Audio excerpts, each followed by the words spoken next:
Hey, what is going on everybody, and welcome to Fantasia, home of the melodious. My name's Azallea, and today, gonna be bringing you guys another update to my Dark Lunalight deck. Now, in recent months, you guys might have noticed that Lunalights have started doing very well in the meta. It even took first place at a YCS, and that generated a ton of hype for the deck. Now, I've been working on the deck since about December. Me and Sir Emina, most of this deck theory actually comes from him. If you want to check out his channel, by the way, link to it will be down below. But anyway, this deck is pretty intricate, so this deck profile is going to be pretty long. Now keep in mind that this is a meta-oriented build, so that if you want to play a pure Lunalight deck, I do have a different deck profile for that. You can check that out on my channel. But anyway, with that being said, guys, let's just jump right into this.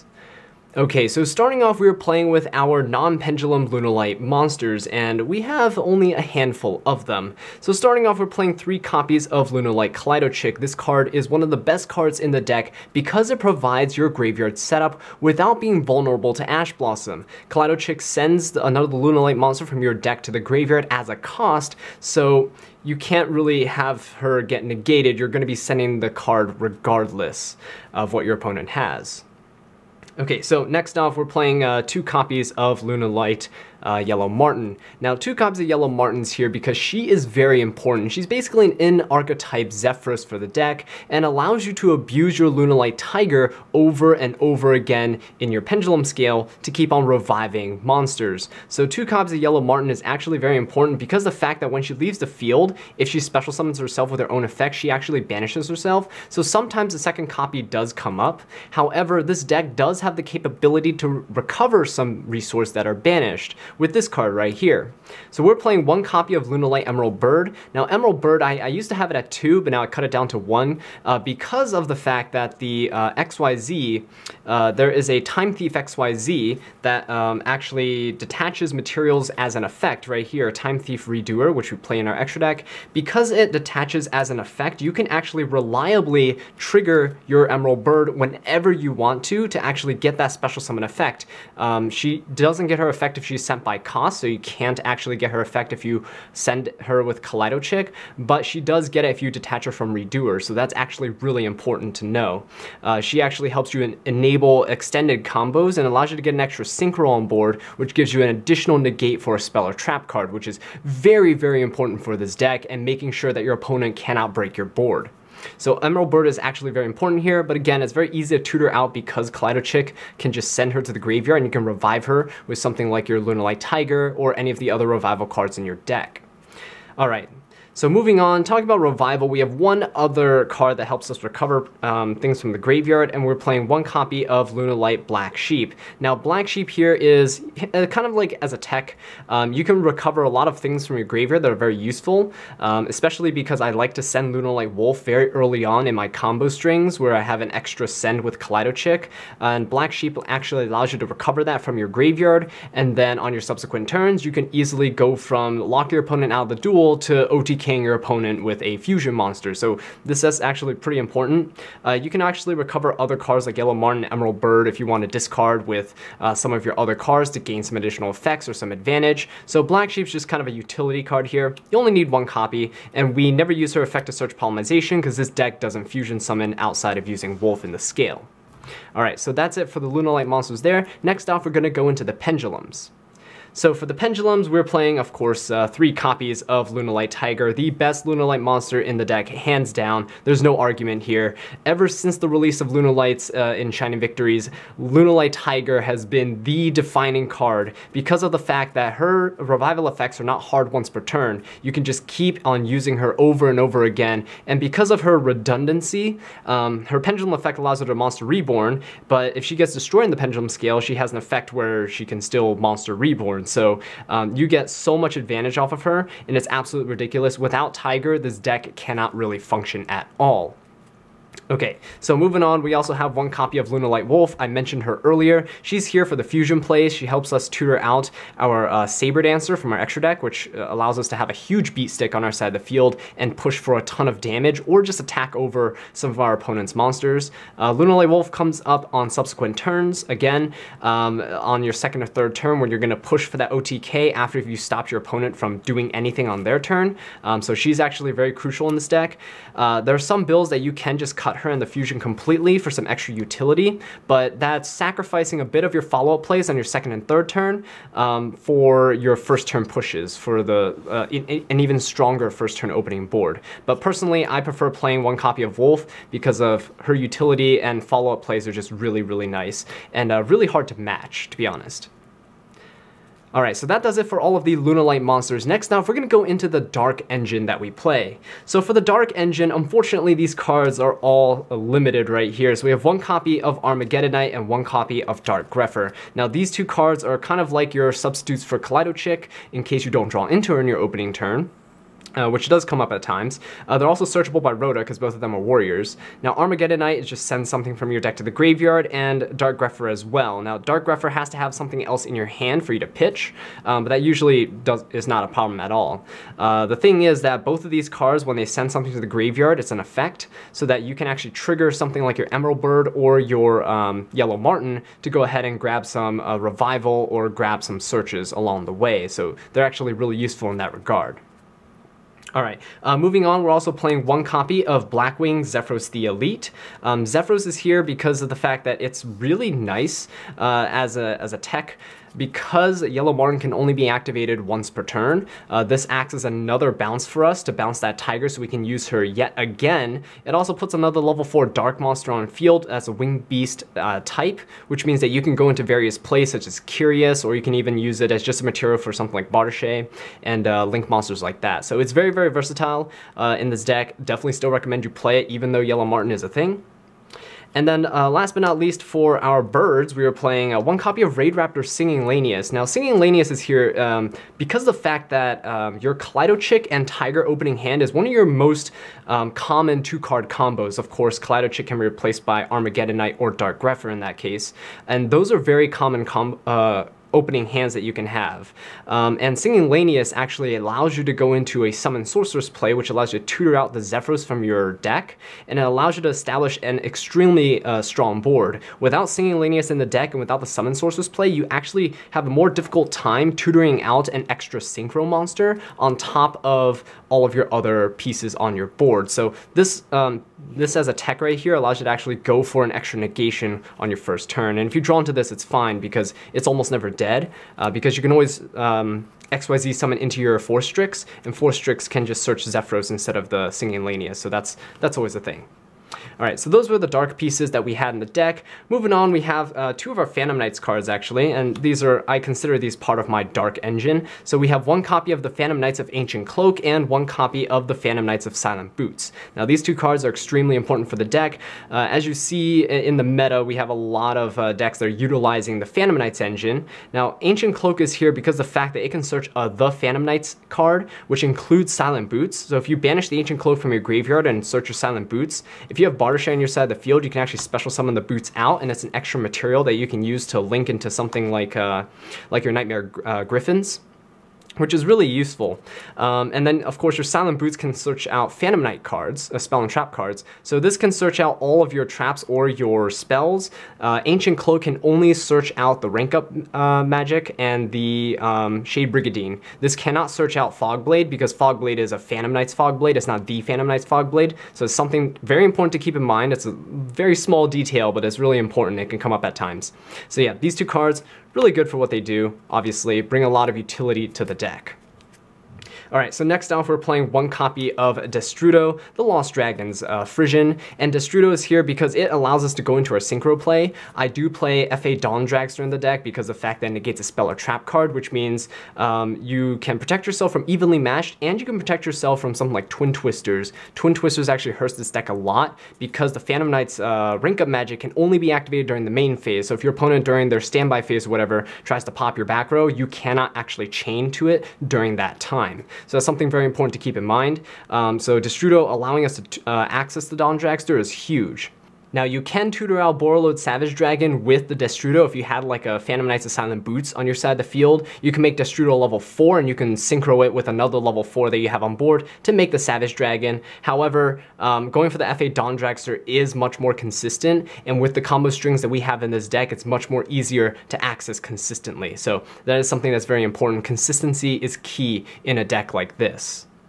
Alright, so moving on, for the last few monsters that we play, we're just playing 3 copies of Danger Mothman. Now, I'm not a huge fan of Dangers as a card design, from an archetypal standpoint. However, playing Mothman is actually very good because the fact that Mothman basically guarantees that you will draw something. If it gets discarded from your hand, keep in mind that something like Lunalight Perfume allows you to discard cards, so if this is discarded in any way, even if it's as a cost, you can get its effects. If this is discarded, both players can draw a card and then discard 1 card from their hand, which allows you to actually set up your graveyard. If you searched out something like Zephyros or searched out something like your Serenade Dance, you can pitch those to the graveyard and get additional effects from there, which is huge. Mothman's also really good because of the fact that it just allows you to trigger off a lot of your effects like Emerald Bird, like Yellow Martin, and all those other cards that might be in your hand that can help you generate additional advantage for your combo strings. Mothman's also a dark level 4 insect type monster, which means that you can use it as a material for something like Curious, because Curious requires 3 monsters with the same attribute, darks in this case, and then with the different types. So in this case, insect, we don't have any other insects in this deck, so it's really nice for utility. And that's why we play 3 of those. I don't play any of the other danger monsters. I don't think it's necessary, and this is a more budget-friendly option anyway. These are only about $1 each, so definitely really good utility, and it's definitely not one of the busted like danger monsters out there compared to the other stuff that exists. So this card is definitely really good. Highly recommend you try it out. It's a really budget option and adds a lot of utility to the deck. Okay, so that does it for the monsters. Next off, we're going to go into the spell cards. So starting off with the spell cards, we have our searchers. So we're playing 3 copies of Fire Formation Tenki. This allows us to search out any Lunalight monster in the deck except for Lunalight Wolf, which adds to the consistency of our build. We have 3 copies of Kaleido Chick, 3 copies of Tiger, which you really want to see in your opening hand. They're probably some of the best cards that you can open up with. So Tenki allows us to basically add 3 additional copies of either of them into the deck, which is fantastic. And then I'm also playing 1 copy of Reinforcements of the Army. This allows us to search out the Armageddon Knight or the Dark Grepher, and in conjunction with Tenki, which can search out Kaleido Chick, you have so many different options of opening up with your starter cards. So you have 9 starter cards in the deck that you can go ahead and normal summon and then go for your plays there. So those are all the searchers that we play in the spell lineup. Next off, we're going for some Revival. So for Revival, I guess, well, I guess Perfume doubles as searching and Revival, but we are playing 3 copies of Lunalight Perfume. Keep in mind that Lunalight Perfume has separated Luna and Light, so you cannot search this card with Yellow Martin, which is quite a shame, but I can understand why. Lunalight Perfume is not once per turn for any of its effects, or it's not hard once per turn, so you can go ahead and just activate this, revive something, and then banish it, and then search something in the same turn. If you have multiple perfumes, you can use them all in the same turn. This card is just absolutely phenomenal for the deck. Next off, we're playing 1 copy of Monster Reborn. This card is a really good extender for the deck. You're not necessarily bringing back like boss monsters or anything with this, although you could. This card is mostly just used for getting an extra body onto your side of the field, maybe for a Destrudo target to get your extra Synchro on board, maybe to get that extra XYZ on board. This card is just a fantastic extender. You really don't use it to bring back like huge boss monsters unless it's really late in the game and you're desperate for some board presence. But yeah, those are the 4 Revival cards that we play. Next off, we have some of our setup cards. So for extender, like setup pieces that we have to initiate combos, we have 3 copies of Foolish Burial Goods. Now, I do not like Foolish Burial Goods in any other build of Lunalights except for this one, because Dark Lunalights can actually generate enough advantage off of this card to mitigate its -1. And Foolish Burial Goods is really good in this case because you can send your perfumes, and perfume is really key for getting some important cards out of your hand and into the graveyard, namely things like Blackwing Zephyros the Elite and Lunalight Serenade Dance. And Perfume can also, of course, set up your Danger Mothman as well to get some extra advantage, trigger some additional effects. So this card is actually really good in terms of utility in this deck because of Perfume. You can also just send a Serenade Dance if you don't need a Perfume at the time, get you an additional body onto your side of the field as well, which is not that bad. All right, and then of course we're playing one copy of Foolish Burial. Foolish Burial acts as like an Armageddon Knight or a Dark Grepher, or kind of like a Kaleido Chick in that regard. Foolish Burial can actually activate the effects of the cards that you send. So if you send Yellow Martin, you get the Search Serenade Dance. If you send Emerald Bird, you can go ahead and grab a special summon. So this card actually has pretty good utility. You can also tutor out stuff like your Destrudo from the deck if you really need to, if you can't access Curious at the time. So it's really good in that regard as well. Okay, so moving on, we have some of our quick plays, and these are the last 4 spells in the deck. We're playing 3 copies of Call by the Grave. You're playing a combo deck, you want to go first, you want to see this card. This card allows you to prevent your opponent from actually disrupting your plays, but another thing is that you can actually set this card if you've used it on your turn to stop your opponent's plays, and it's in your graveyard. You can actually use Nightmare Griffin to go ahead and set this back to your side of the field, and this card is actually huge because of the fact that one of the cards that is very easy for your opponent to use to break your boards is just special summoning a Pankratops in their hand, and because they have priority during main phase 1, if they summon the Pankratops, they can actually tribute the Pankratops before you can even summon your Azathoth to your side of the field to shut down monster effects, and then they can pop whatever they want onto your field, and then they can just break your board from there. So because Pankratops tributes itself, you can go ahead and Call by the Grave and banish it and then negate its effects. So this is one of the ways to prevent one of the most common outs to your board, and it's really, really good. You can also tutor this out from your deck if you really wanted to by sending it to the graveyard with something like your Curious, the Lightsworn Dominion, and then setting it immediately with your Nightmare Griffin afterwards. So you're basically, it doesn't even matter if you open up with this card or not, you can always have access to it whenever you want. Okay, and then last but not least, we're playing one copy of the Phantom Knight's Rank Up Magic Launch. Now this card is absolutely busted. Use this with the Time Thief XYZ, and then you can go ahead and summon Azathoth on your opponent's turn, and shuts down all monster effects for the turn. It's just absolutely broken. Azathoth is a ridiculous card, but this card allows us to tutor it out, and you can search it, of course, with either of your Phantom Knight's monsters, the Silent Boots or the Ancient Cloak. So yeah, those are all the quick plays, and that does it for the spell cards. Next off, we're going to go into the trap lineup.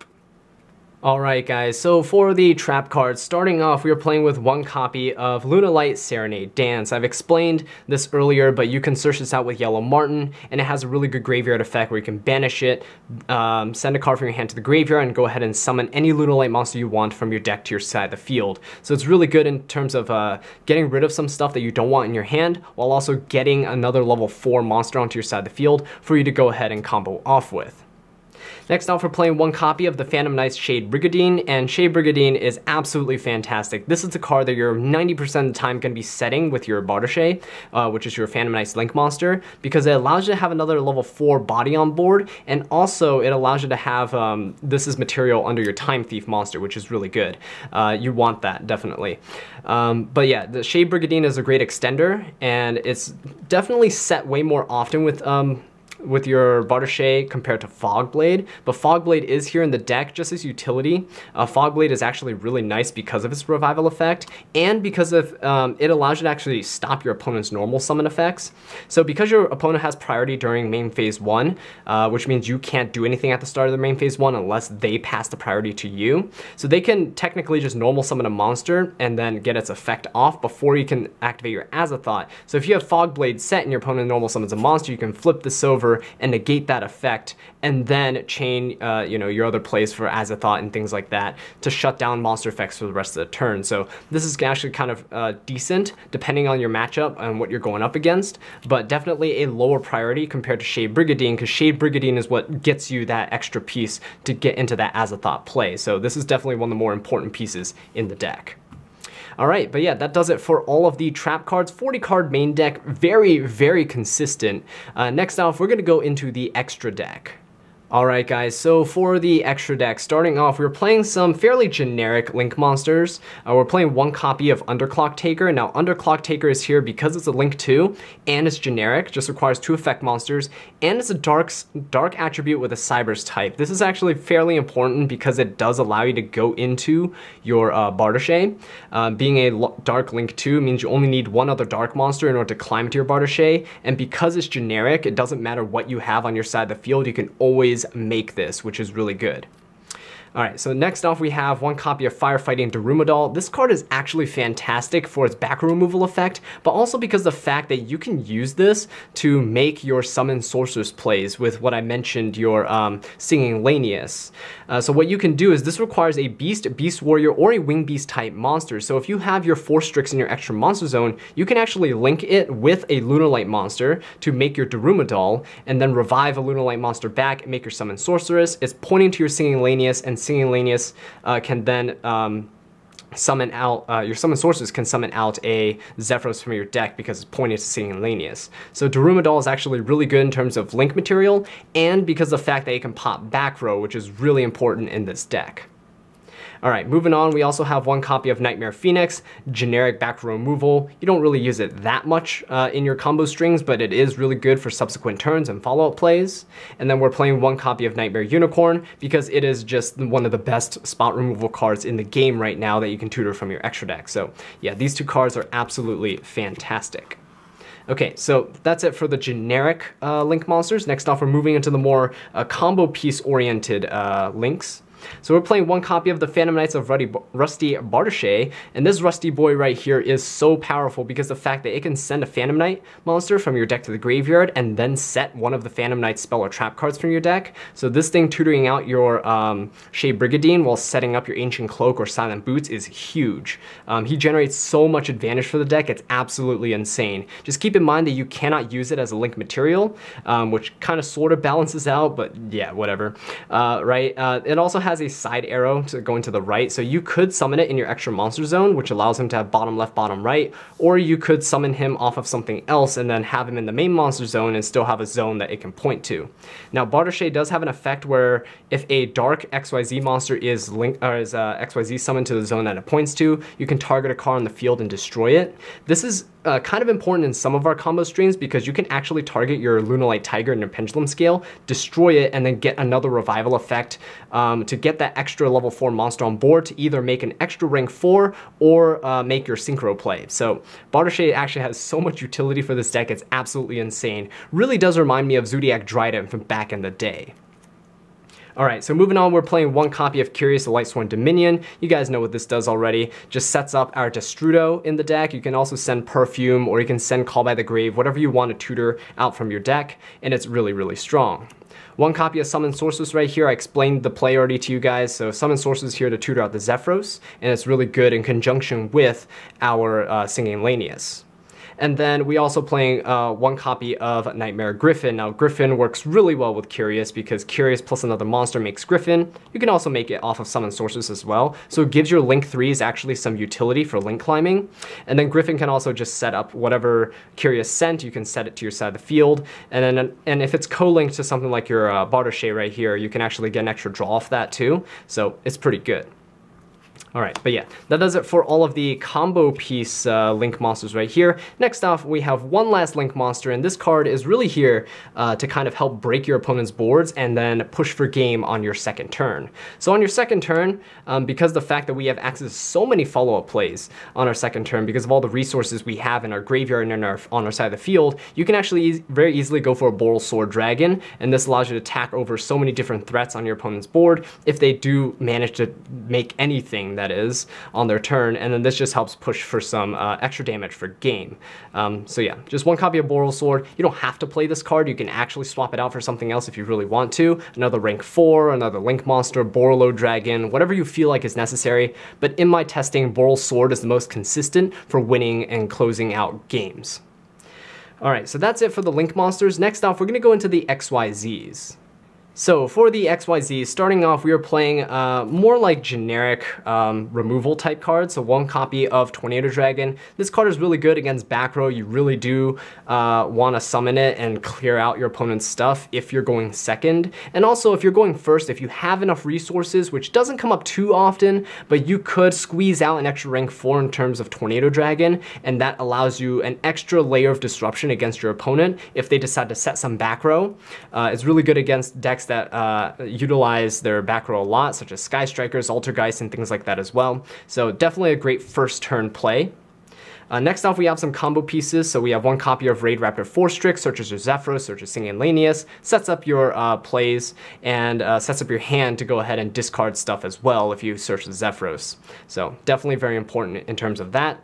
We have one copy of Time Thief Redoer. This card is really good because of the fact that it, again, detaches materials as an effect, which allows you to trigger stuff like your Emerald Bird, get you that extra level 4 revival onto your side of the field, and then allows you to climb into a Synchro or something on top of that. So Redoer is really, really insane for the deck.